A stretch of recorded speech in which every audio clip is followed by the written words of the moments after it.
Hello and welcome. This is my sixth lecture on research methodology. My name is Dr. Zia. So, welcome. Today's topic is the building blocks of theory and research. So, let's talk about the building blocks. There are 7 building blocks of theory and research. Number 1, concepts. Number 2, constructs. Number 3, definitions. Number 4, variables. Number 5, propositions and hypotheses. Number 6, theories. Number 7, models. Okay, let's talk about the first building block of theory and research. Okay, here, what is a concept? What comes in your mind? Please pause the video and comment below. What is a concept? Okay, what is a concept? A concept is a basic building block of thought and communication which helps in organizing an observation or an experiential knowledge. It is a mental image that summarizes a set of similar observations, feelings, or ideas. All theories, ideas are based on concepts. Remember this. And what would be appropriate definition of a concept?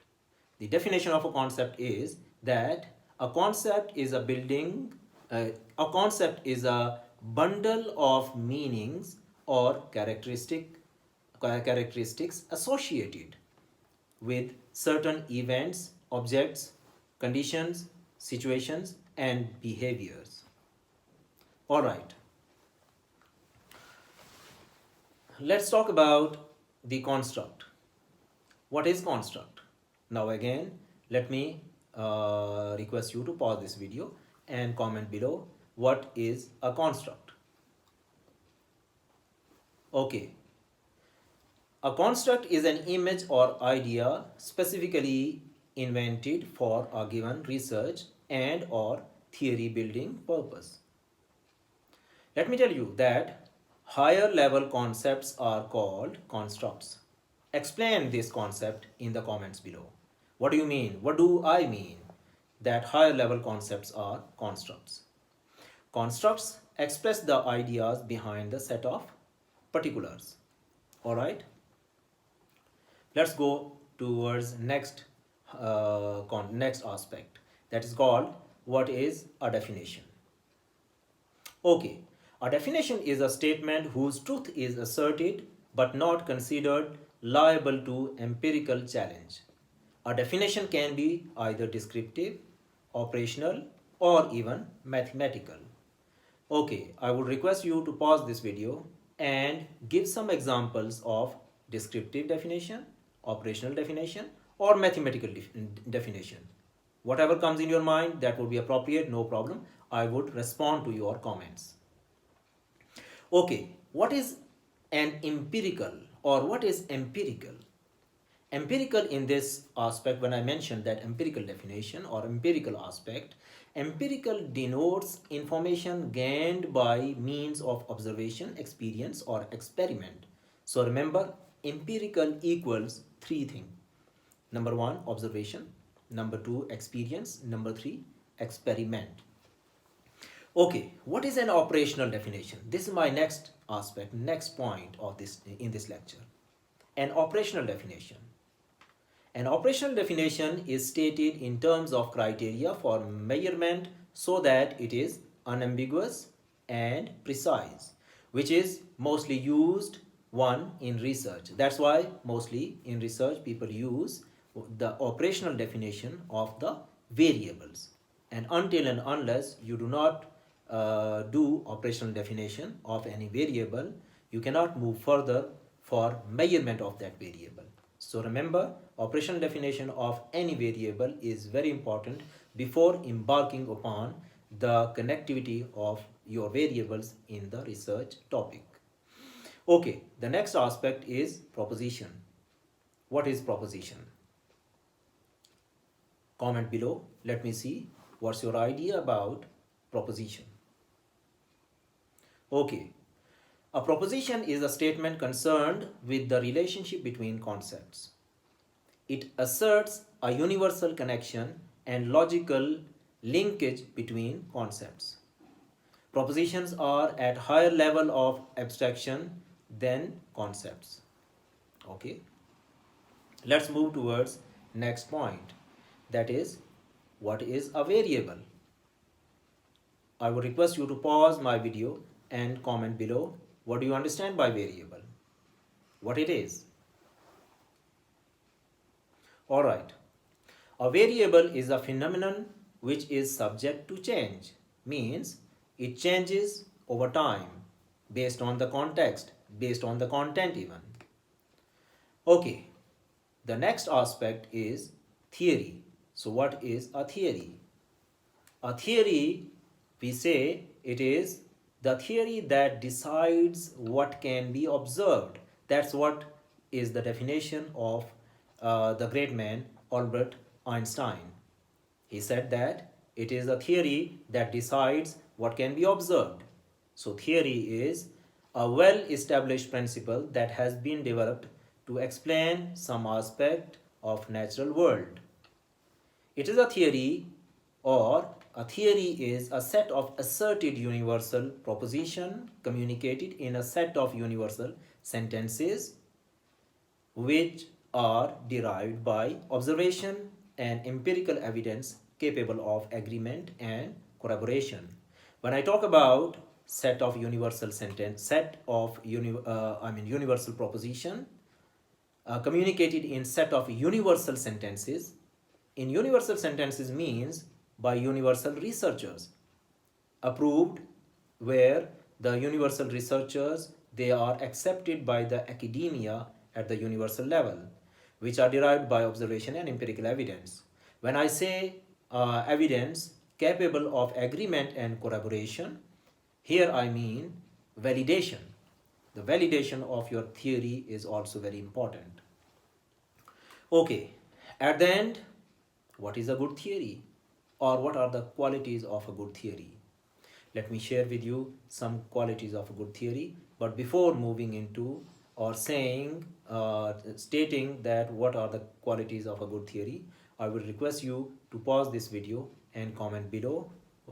Mention one or two qualities of a good theory. Okay, qualities of a good theory. A good theory, or a theory is a good theory if it satisfies two requirements or two conditions. Number one, it must accurately describe a large class of observation. And it must, number two, and it must make definite predictions about the result of future observation. Remember that theories must be having three important aspects, or three important characteristic features in themselves. Number one, the theories must be objective in nature, means they must not be subjective or based on just what I perceive or you perceive or somebody else is perceive. It may be having the composition of perception, but it should be objective in nature. Number two, the theory must be verifiable.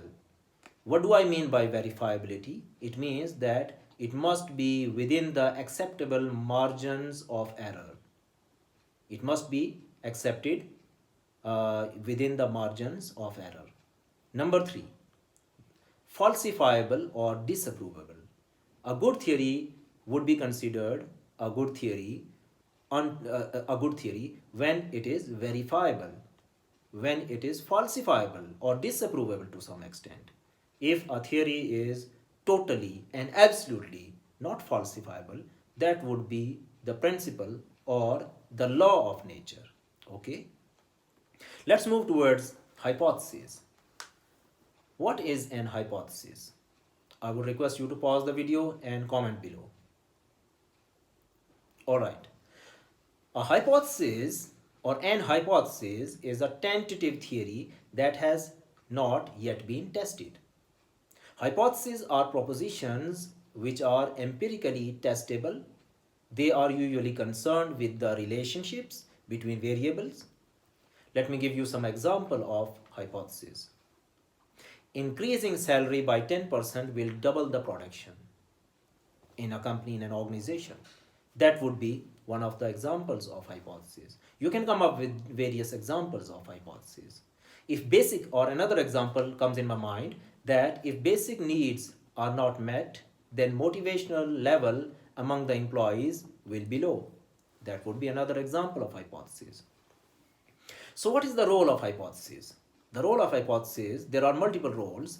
I would share with you 4 to 5 roles of hypothesis. Number one, it guides the direction of the study. A hypothesis identifies facts that are relevant. A hypothesis suggests which form of research design is appropriate. And lastly, hypothesis also provides a framework for organizing the conclusion of the result. So, similarly, as there can be good or bad theory or theories, there can be good or bad hypotheses. So let's see what is a good hypothesis. What is a good hypothesis? A good hypothesis should fulfill 3 conditions. There are 3 conditions a good hypothesis should fulfill.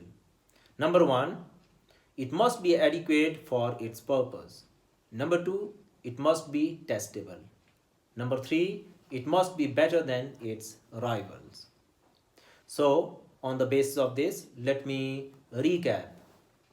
So, we talked about various aspects. So, today in this lecture, we talked about building blocks of theory and research, and we talked about concepts, constructs, definitions, variables, propositions and hypotheses, theories, and models. When I talk about model, remember that models can be statistical model or theoretical framework that can be called model as well. My name is Dr. Zia. I thank you very much for your patient hearing and listening and watching this video. If you like, press the thumb icon button, subscribe and share. I thank you very much. See you in the next lecture.